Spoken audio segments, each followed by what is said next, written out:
Assalamualaikum warahmatullahi wabarakatuh. Perkenalkan, nama saya Rijal Maulana dari manajemen G. Di sini Rijal akan menjelaskan tentang sistem ekonomi syariah.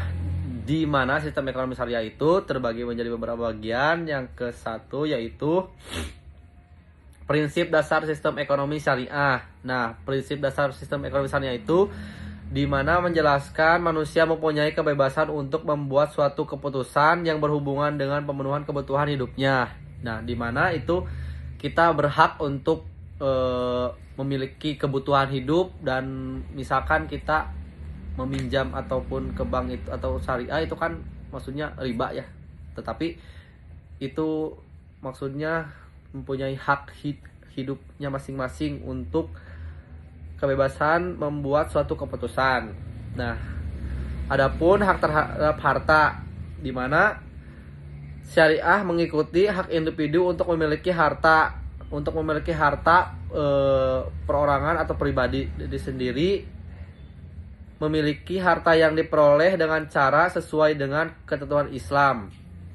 Syariah mengatur pemilihan harta didasarkan atas kemaslahatan bersama, ataupun kita bisa dengan harta kita sendiri ataupun dengan kesuksesan kita sendiri, bisa juga itu memiliki hak individu. Dan ketiga yaitu ketidaksamaan ekonomi dalam batas yang wajar, dimana menjelaskan dalam batas yang wajar itu syariah mengikuti adanya ketidaksamaan ekonomi antara perorangan. Sebenarnya sih itu kan kesuksesannya masing-masing. Kalau menurut realnya atau dalam Islam ya mungkin berbeda lagi ya. Tetapi di sini karena dapat disadari di dunia ini ada orang yang mampu dan yang kurang mampu dalam memenuhi kebutuhan sehari-harinya. Nah, itu balik lagi kepada diri sendiri. Kita bekerja dengan sungguh-sungguh, ataupun ya bisa disebut juga itu titipan dari Allah itu dalam Islam, bisa juga sih disebut kita yang memiliki harta yang berlimpah, itu bisa juga disebutnya tuh kesuksesan lah, itulah. Nah, di sini juga ada jaminan sosial. Setiap individu mempunyai hak untuk hidup dalam sebuah negara, dan setiap warga negara dijamin untuk memperoleh kebutuhan pokoknya masing-masing. Dalam sistem ekonomi syariah, negara mempunyai tanggung jawab untuk mengalokasikan sumber daya alam guna meningkatkan kesejahteraan rakyat secara umum. Maka syariah memperhatikan pola masyarakat pengelolaan harta melalui pengaturan zakat, infak, sedekah, dan sebagainya sebagai sarana untuk mendapatkan kehidupan masyarakat yang lebih sejahtera.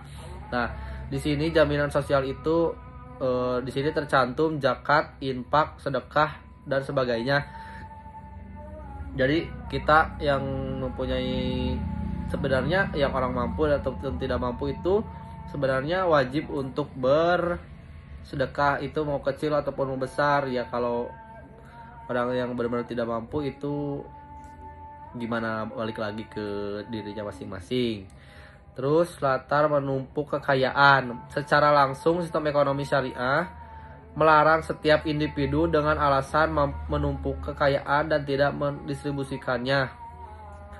Sebenarnya kalau secara kepribadian ataupun secara hak sosialisasi atau hak kita itu sebenarnya mengumpulkan harta kita dengan cara menumpukan, yaitu kita menabung lah intinya, ataupun kita berinvestasi. Tapi di sini menjelaskan larangan menumpuk kekayaan dalam Islam.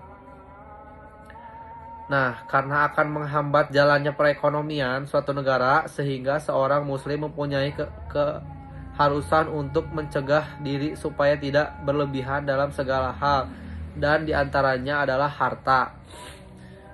Tapi kebanyakan orang, adapun orang yang menabung atau berinvest ataupun membangun usaha biar semakin banyak uang, semakin banyak harta, semakin banyak berlimpah. Sekarang itu udah zamannya menabung dengan ke bank ya, ataupun berinvest dengan ke bank. Tetapi di sini dalam Islam sebenarnya tidak boleh, ataupun dalam Muslim mempunyai keharusan untuk mencegah dirinya supaya tidak berlebihan dalam segala hal. Jadi dalam Islam tidak boleh sebenarnya berlebihan mempunyai harta. Tetapi di sisi lain kita ataupun orang-orang sudah lumrah mempunyai harta ataupun menabung dengan sebanyak mungkin, bekerja dengan sungguh-sungguh, bekerja segiat mungkin pagi, siang, malam itu untuk mendapatkan harta. Distribusi kekayaan, karena syariah mencegah terhadap penumpukan harta, maka syariah sangat menganjurkan kepada para pemeluknya untuk mendistribusikan kekayaan mereka. Nah, di sini pun ada pun kesejahteraan individu dalam masyarakat. Pengakuan akan hak individu masyarakat sangat diperhatikan dalam syariah. Masyarakat akan menjadi faktor yang dominan dan penting dalam membentuk sikap individu. Nah, adapun di sini ada transformasi kesamaan nilai ekonomi kerakyatan yang terdapat pada sistem ekonomi syariah. Selanjutnya yaitu cara efektif internalisasi sistem ekonomi syariah di Indonesia. Nah, jadi kesimpulan dalam sistem ekonomi syariah ini, dalam Islam itu tidak diperbolehkan untuk menumpuk-numpukkan harta kekayaan. Terus dalam ekonomi itu tidak akan perputaran si ekonomi itu emang misalkan dari pribadi nih, harta yang berlimpah ataupun tabungan yang banyak itu sistemnya membeku gitu. Jadi dari perorangan itu kita disimpan misalkan 1 miliar atau 2 miliar itu dalam ekonomi sulit untuk perputarannya. Jadi dialokasikan dalam satu individu gitu. Nah, di sini juga tadi menjelaskan tentang adapun ada yang kurang mampu, tidak berkecukupan, adapun yang berlimpah harta, ataupun yang berkecukupan, ataupun yang mempunyai harta berlimpah gitu. Jadi sebenarnya pemecahannya yaitu ya dengan balance mengikuti Islam, dan kita pun sebagai umat muslim harus memperhatikan yang tadi juga disebutkan, ada zakat, infak yang kayak gitu-gitu. Nah, itu dalam sistem ekonomi syariah. Jadi pada dasarnya kesimpulannya, kesamaan karakteristik dalam ekonomi kerakyatan dan ekonomi syariah memberikan suatu indikasi bahwa selain ekonomi sosialisasi dan kepasalitas yang telah lama digunakan sebagai dasar dari ekonomi kerakyatan yang secara nyata tidak membuahkan hasil, justru menurunnya perekonomian industri sampai sekarang, ada sistem ekonomi yang baru dikenalkan di Indonesia yaitu ekonomi syariah. Jadi ya pada intinya ataupun kesimpulannya, balik lagi ke perputaran uang dan ekonomi di Indonesia ini semakin berturun, tidak pernah ada yang berhasil menaikkan perekonomian itu, ataupun kita dalam negara mempunyai hutang-hutang negara itu tidak akan pernah lunas. Jadi namanya juga hidup pasti punya persangkutan dengan hutang. Segitu aja yang menjelaskan sistem ekonomi syariah. Mohon maaf apabila ada kekurangan. Sekian dari Rijal Maulana. Wassalamualaikum warahmatullahi wabarakatuh.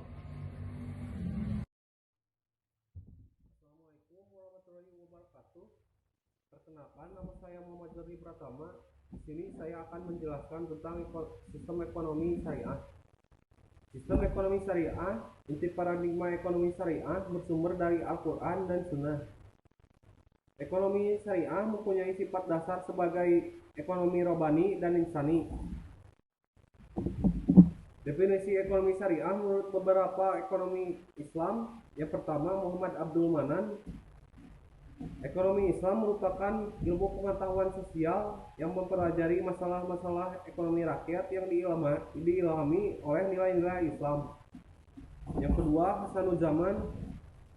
Ilmu ekonomi Islam adalah pengetahuan dan aplikasi dari anjuran dan aturan syariah yang mencegah ketidakadilan dalam memperoleh sumber daya material sehingga tercipta kepuasan manusia dan memungkinkan mereka menjalankan perintah Allah dan masyarakat. Selanjutnya, 3 prinsip dasar yang menyangkut sistem ekonomi syariah menurut Islam. Yang pertama, tauhid, yaitu yakin Allah itu ada. Yang kedua, khilafah, yaitu gerakan keagamaan. Yang ketiga, maqasid, yaitu tujuan-tujuan yang hendak dicapai dengan penetapan hukum.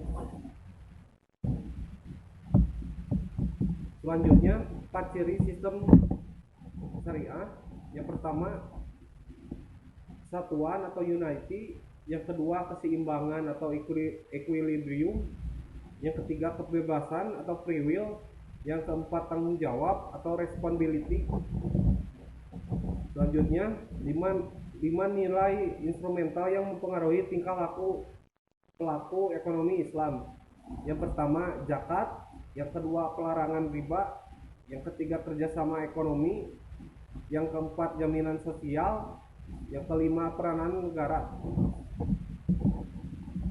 Selanjutnya, pengertian politik menurut Islam. Politik dalam Islam menjurus kegiatan ummah pada usaha untuk mendukung dan melaksanakan syariat yang bertujuan untuk menyimpulkan segala sudut Islam yang sumul melalui satu intuisi yang mempunyai saksiyah untuk menerajui dan melaksanakan undang-undang. Selanjutnya, asas-asas sistem politik Islam. Yang pertama, hakimiyah ilahiyah, yang artinya hanya Allah diakui sebagai pencipta, pemelihara, dan segala isinya. Yang kedua, risalah, yaitu sesuatu yang diwahyukan Allah Subhanahu wa Ta'ala berupa prinsip hidup, moral, ibadah, dan akidah. Yang ketiga, khilafah, yaitu sistem kepemimpinan umum bagi umat Islam di dunia. Selanjutnya, prinsip-prinsip utama sistem politik Islam. Yang pertama, musyawarah. Yang kedua, keadilan. Yang ketiga, kebebasan. Yang keempat, persamaan. Yang kelima, tujuan politik menurut Islam. Yang keenam, hak menghisap pihak pemerintah.